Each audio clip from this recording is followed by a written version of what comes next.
Hey there, and welcome back. We've taken you through some of history's most creative and cruel punishments, from ancient torture devices to more modern methods. But today, we're diving into the murky waters of organized crime to explore one of its most legendary and terrifying threats. Cement shoes. What exactly were they? How did they work? And most importantly, is this famous mob punishment even real? Let's find out. The American mafioso is a legendary figure, immortalized in movies from The Godfather to The Irishman These characters, often based on real-life mobsters like Al Capone, have become a huge part of our culture. And let's be clear, a big part of their business was making people disappear. In fact, from the year 2000 to 2017 alone, it's estimated that mobs worldwide were responsible for over 1 million deaths. Among all the grim methods used over the decades, the idea of cement shoes has uniquely captured the public imagination. So, what was the story behind it? Picture this. You've crossed the local mob boss. Maybe you skimmed a little off the top. Or worse, you talked to the cops. Suddenly, you're being bundled into a car and taken to a dusty, forgotten warehouse. Your legs are forced into a bucket, and you feel a cold, wet slurry seeping into your socks. It's semen. The enforcers would hold you there as it hardened, a process that could take hours. Once the block was solid, you'd be wearing the world's heaviest, most permanent pair of shoes. Of course, shoes isn't quite right. It would be a solid block of concrete, locking your feet together. There were other variations, like the cement overcoat, where a person's entire body was encased in a drum of concrete. But the shoes are what became truly iconic. Now comes the final, chilling part of the punishment. You'd be taken to the nearest body of water, maybe a dark, industrial dock, or out on a boat trip under the stars. This is where you learn the true meaning of sleeping with the fishes. Tossed overboard, the weight would pull you down instantly. The shock of the freezing water would steal your breath. As you sink, you instinctively try to gasp for air, but only inhale salt water. Panic sets in. You struggle, but the concrete anchor makes swimming impossible. Within about a minute, it's all over. In salt water, the high salt concentration effectively blocks oxygen from entering your lungs. It's a grim, irreversible process. This method of disposal is known as a lupara bianca, a mob killing where the body is never meant to be found. Your remains would slowly be picked clean by marine life at the bottom of the sea. Your case likely closed as missing, presumed dead.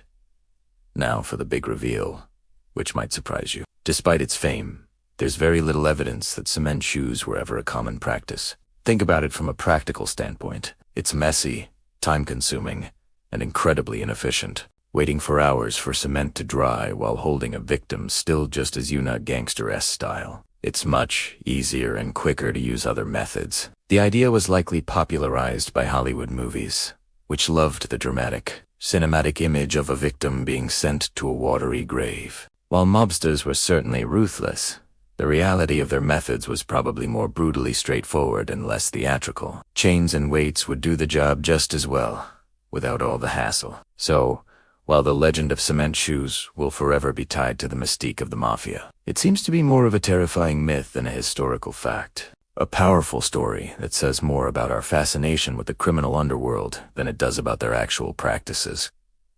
Have you ever heard the phrase, sleeping with the fishes? It conjures up a pretty grim image, doesn't it? A gangster, hands tied, with his feet encased in blocks of concrete, tossed into a river to disappear forever. This is the legend of cement shoes, one of the most iconic and terrifying methods of execution supposedly favored by the Mafia. But is there any truth to it, or is it just a myth cooked up by Hollywood?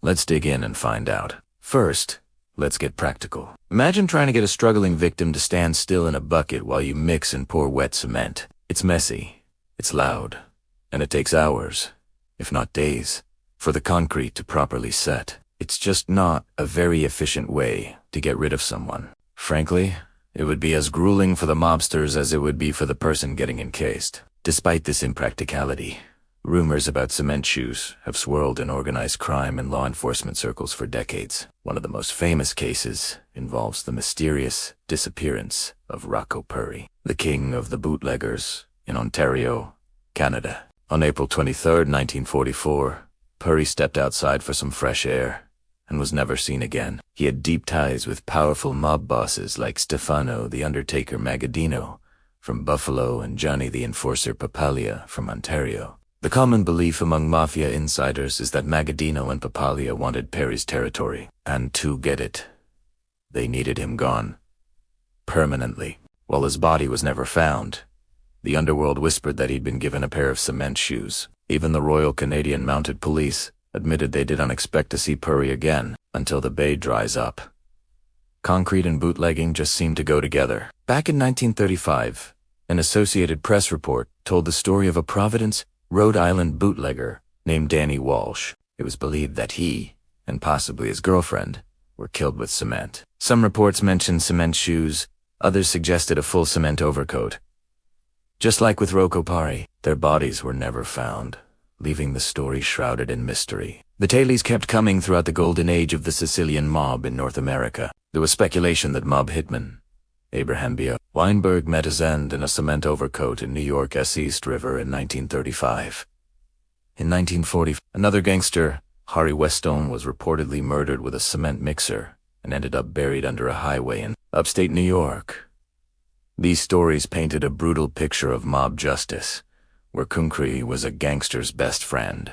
But even when concrete wasn't the direct cause of death, it was an incredibly useful tool for disposing of the evidence. Take the case of Johnny Goodman, a small-time racketeer from Philadelphia. He was murdered by fellow criminals, tied to a 40-pound concrete block, and simply tossed into a creek in New Jersey. The concrete wasn't the weapon, but it ensured he'd stay at the bottom. Then there's the story of Ernest the Hawk Rupolo. He was a seasoned mafia hitman who made the fatal mistake of becoming an informant against his boss, the powerful Vito Gennaro. For his betrayal, he was allegedly taken out by the notorious John Sonny.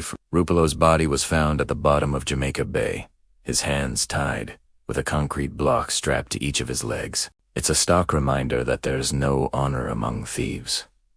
For years, these stories were just that, stories. Mafia, hearsay, and sensational tabloid reports. There was no concrete proof, no body with feet encased in cement to confirm the legend. It seemed destined to remain a myth. But that all changed very recently. On May 7, 2016, the body of 28-year-old Peter Martinez washed ashore in Brooklyn. According to the NYPD chief of detectives, Martinez was found in black plastic bags, his arms tied behind him, and his feet submerged in poured concrete. In another chilling detail, his head was completely wrapped in duct tape. The official cause of death was asphyxiation from the tape, not drowning. While this was a clear, gang-related slaying, it's unlikely the old-school Sicilian Mafia was involved. Peter Martinez was believed to have ties to a Crip-affiliated gang. Whether they were responsible for his death remains unknown. But whatever the circumstances, the discovery was a shocking,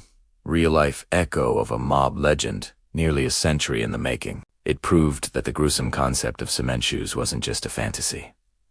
So, what's the verdict on cement shoes? It's a punishment with one foot in grim reality and the other an epic mobster myth. While the classic cement shoes execution was probably rare due to its impracticality, concrete was undeniably a favorite tool of the mob for making sure their victims were never found. The truth, as it often is, lies somewhere in the middle. But one thing is for sure. Whether the concrete ends up on you before or after you're re-dead, you do asterisk, not asterisk. Want to get on a mob boss's bad side? What do you think? Were cement shoes a real, common practice for the Mafia back in the day? Or just a terrifying legend? Let me know your thoughts down in the comments. Thanks for watching, and be sure to hit that subscribe button for more deep dives into the world of true crime. Until next time, stay safe.